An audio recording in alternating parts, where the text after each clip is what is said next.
Ravi de vous retrouver sur i24 News pour cette nouvelle édition. En Israël, les jours passent et les attaques se succèdent. 3 soldats israéliens ont été blessés dans une fusillade près de Beth-El. Le terroriste a été abattu. Il s'agissait d'un policier palestinien qui a profité de son statut pour approcher les forces de sécurité israéliennes. Le récit de Joseph Emmanuel. L'armée israélienne se déploie près de Beth-El en Cisjordanie. C'est ici qu'un membre des forces de sécurité palestiniennes a ouvert le feu ce dimanche sur 3 Israéliens. Le terroriste a été abattu sur le coup. Les blessés ont une vingtaine d'années.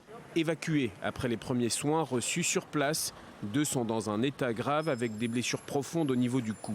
C'est en voiture que le terroriste arrive à ce point de passage, tôt dans la matinée.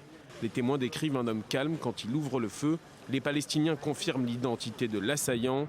Il s'appelle Amjad Sakari et il fait bien partie des forces de sécurité du président Abbas.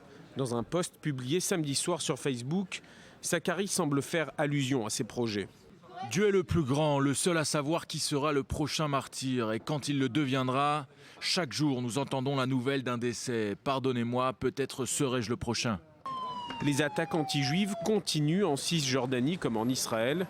Une vague de terreur commençait il y a 3 mois. Samedi soir, un adolescent israélien a été la cible d'une attaque au couteau par 2 mineurs palestiniens.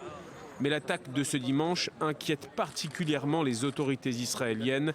Ça n'est pas la première attaque commise par un policier palestinien.